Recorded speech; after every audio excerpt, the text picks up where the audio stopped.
If you keep chasing people who hurt you, this is the video you need to see. Hey fam, it's Jake here with Maya, and this one is gonna get real. We're not talking about drugs today. We're not talking about alcohol. We're talking about something that destroys people quietly, painfully, and completely.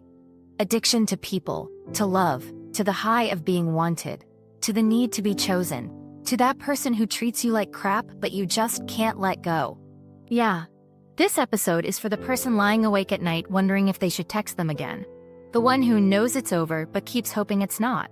The one who stays, even though it hurts like hell. I've been there, Jake's been there, and if you're there right now, you're not crazy, you're not weak, you're probably just addicted. And that's a hard pill to swallow, because nobody talks about it like that. We hear toxic relationship or codependent, but no one tells you straight up, this is addiction. It's the same wiring, the same obsession, the same chasing of something that's killing you. We're gonna walk you through it today. What it is, how it shows up, why it happens, and most importantly, how to get free. Because this thing doesn't just ruin your relationships, it hijacks your self-worth. It will have you breaking your own heart just to feel close to someone who doesn't deserve you.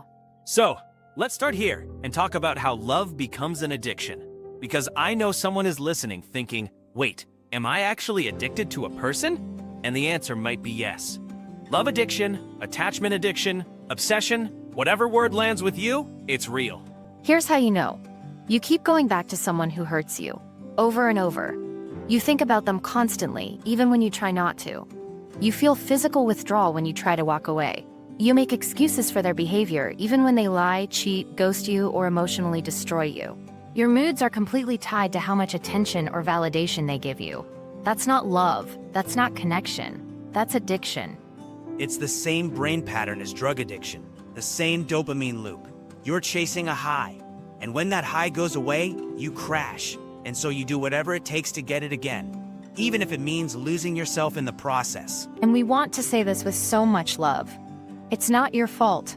If you've been through trauma, abandonment, rejection, emotional neglect, your nervous system might be wired to crave chaos. You might confuse intensity with intimacy. You might feel more alive when you're being mistreated, because your inner child is trying to earn the love they never got. That's deep, and it's not your shame to carry, but it is your work to heal. So let me tell you the truth. When I first got sober, I thought the worst was behind me. But then I got into a relationship with someone who was emotionally unavailable, hot and cold, and straight up cruel sometimes. And I chased her like she was my favorite beverage. I stopped going to meetings just to see her. I lied to my sponsor. I isolated. And every time she pulled away, it was like I was going through withdrawal. I'd get sick to my stomach, shaking, anxious, desperate. It was just like detox. Except I didn't realize I was detoxing from her. Phew, that hits. I've seen you in that space, Jake, and I've been there too. Yeah, and it took me hitting another kind of bottom to see it. I remember sitting alone in my car, punching the steering wheel because she blocked me again, and I felt completely powerless.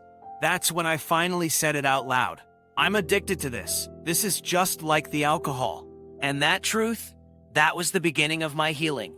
So why is this so hard to break? Why do we stay? Why do we keep crawling back?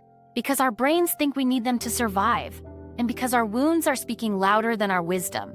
You're not just trying to keep the relationship, you're trying to fix something old.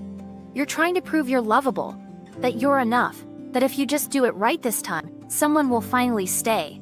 That's inner child stuff. That's trauma running the show. Yeah, you don't want them. You want the feeling of being chosen. You want the validation, the rescue, the fix. But let me ask you straight up. How many times have you abandoned yourself trying to keep someone else? How many times have you ignored your gut, your peace, your sanity, just to feel loved for 5 minutes? And if you're answering too many, then keep listening, because we're about to tell you what to do if you're in it, if you're stuck, if you can't let go. There is a way out, and let's discuss what to do if you're in the middle of it. First things first, call it what it is. The first step is admitting the truth.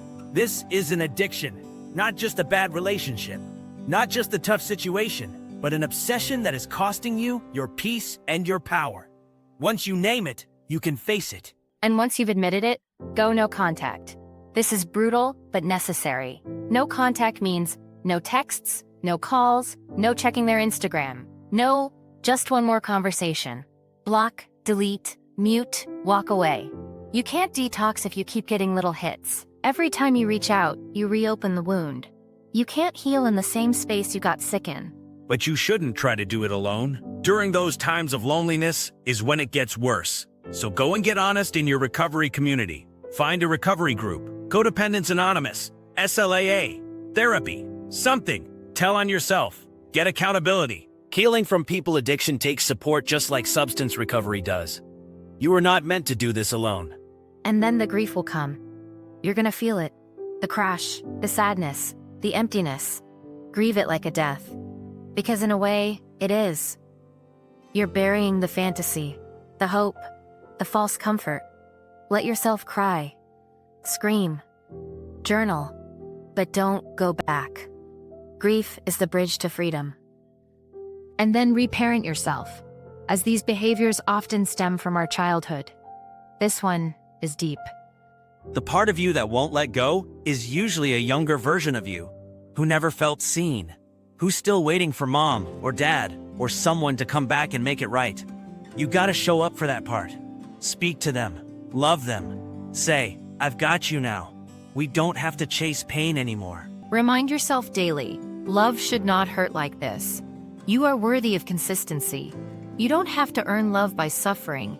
Say those truths out loud. Write them on your mirror. Because the brainwashing from toxic love runs deep. You have to fight it with real truth every single day. So, what does recovery from relationship and love addiction look like on the other side? For me, it looked like sitting in silence and not reaching for someone to fill the ache. It looked like getting comfortable with being alone and realizing I wasn't actually lonely. It looked like building my life around values, not validation. For me, it was learning how to feel my feelings instead of numbing them with people. Learning how to say no. How to block and not apologize. How to stop explaining myself to people who never deserved access in the first place. And let me tell you something beautiful. Real love doesn't create chaos. It brings peace. It's safe. It's steady. It doesn't feel like a roller coaster. It feels like home. But you can't find that love until you let go of the counterfeit. And some final words for the one who can't let go. If you're still chasing someone who hurts you, I want you to know, we see you. We know how hard it is. We know the shame, the pull, the ache. But you are not too far gone. You are not broken. You are just caught in a cycle that can be broken. You don't have to keep doing this. You don't have to beg for love anymore. You don't have to trade your soul for scraps of attention. You can walk away. You can heal. And when you do, you'll meet yourself. And that's the love that saves you. If this hit home for you, share it with someone who needs to hear it. Subscribe to That Recovery Life. Leave a comment and let us know if you want more on healing from love addiction. You're not alone, and we're walking this road with you.